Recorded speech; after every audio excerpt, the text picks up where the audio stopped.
गिबियावनो दिपा बर' गोजोन खौसे आफादनि बिबानगिरि बिथांमोननिसिम आं साबायखर बावदों। बिथांमोनहा आंखौ क'क्राझारनिफ्राय धेमाजियाव फैनानै फरायसाफोरखौ मटिभेसन होनायनि बे गेदेरथार हाबाफारियाव बाहागो लानो खाबु होदों। दा बे बिथिङाव आङो दिपा बर' गोजोन खौसे आफादनि दैदेनगिरि बिथांमोननिसिम साबायखर बावदों। आरो दिनै आङो नोंथांनि चेनेलनि गेजेरजों बुंगोन, जोंनि फरायसाफोरखौ एम्पावार खालामनाया मोनसे रिभलिउसन जादोंबा, आरो जोङो बे रिभलिउसनखौ जोङो कन्टिनिउ खालामनांगोन। जोंनि लाइमोन सेंग्रा सिख्लाफ्रा गोबां समाव डाइभार्ट जादों, गोबां समाव गावसोरनि थांखिखौ दानो हायैयाव, गावसोरखौ बुजियैयाव, थुलुंगा मोनैयाव खायफा फरायनायखौ नागारदों, खायफा सुइसाइड जादों, खायफा फेग्रा मुवा जादों। बेफोर जोंनि थाखाय जोबोरै दुखुनांथाव। जोङो बयबो मिथिनांगोन जे जोंहा जोनोम जानायनि उनाव माखासे फ्रिडम थायो, माखासे उदांस्रि थायो। बे उदांस्रियानो जाहैबाय लेखा फरायनायनि उदांस्रि।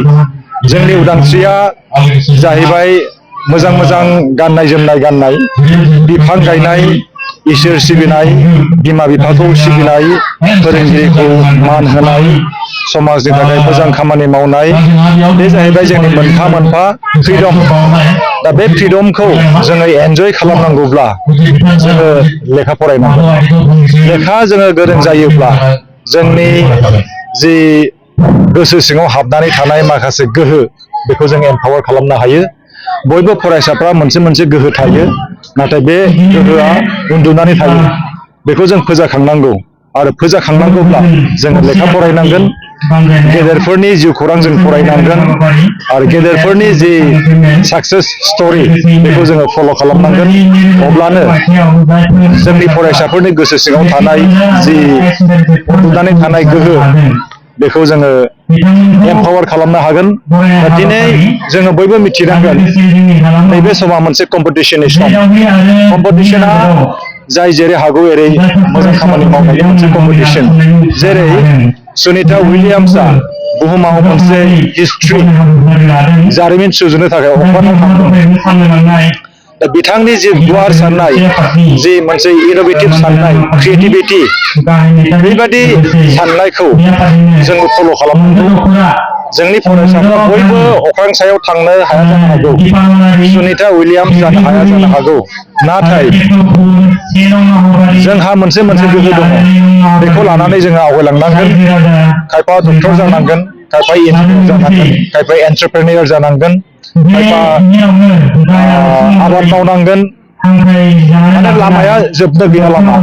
नाथाय बे लामाखौ जोंनि फरायसाफ्रा बैसो गोरलैखाय मालाबा मालाबा आन्दायो। दा बेनिखायनो फरायसाफोरनो लामा दिन्थिनांगौआ जोंनि बिबान। आरो आङो गोबां समनिफ्रायनो गोबां जायगायाव, बुंनो थाङोब्ला आसामनि गासिबो जिल्लाफ्राव खना खनला थांनानै फरायसाफोरखौ आङो थुलुंगा होबोदों। आरो आंनि इउटुब चेनेलाव, डक्टर अजित बर', बे इउटुब चेनेलाव गोबां फरायसाफ्रा कमेन्ट हरदों, मोजां मोजां कमेन्ट हरदों।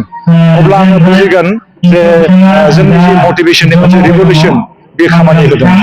आरो आङो बुंगोन, माखासे फरायसाफ्रा दिनैसिम 5 बोसोर जाबाय आंनो फन हरबाय थायो, आंखौ फल' खालामबाय थायो, बिथांमोनहा साजेसन लाबाय थायो। दा बेखायनो आङो बुंगोन फरायसाफोरखौ जे बि साराउन्डेड बाय गुड पिपोल। जोंनि सोरगिदिं साखाथि फाखाथि थानाय मानसिफ्रा मोजां मानसि जानांगौ, गोरों मानसि जानांगौ। जुदि जोंनि फरायसाफ्रा गोरों मानसिजों लोगो जायोब्ला, मोजां मानसिजों लोगो जायोब्ला थुलुंगा मोनगोन, इनफरमेसन मोनगोन, नलेज मोनगोन।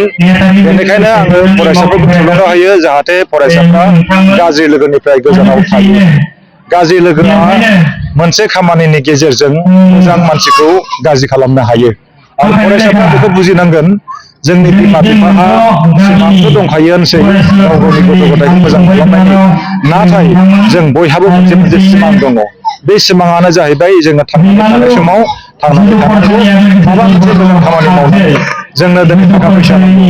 थाखा थायोब्ला जों गारि बायनो हागोन, थाखा थायोब्ला जों न' बिल्डिं लुनो हागोन, थाखा थायोब्ला जों मोजां मोजां जानो हागोन, थाखा थायोब्ला जोङो गोरिबफोरखौ मदद खालामनो हागोन।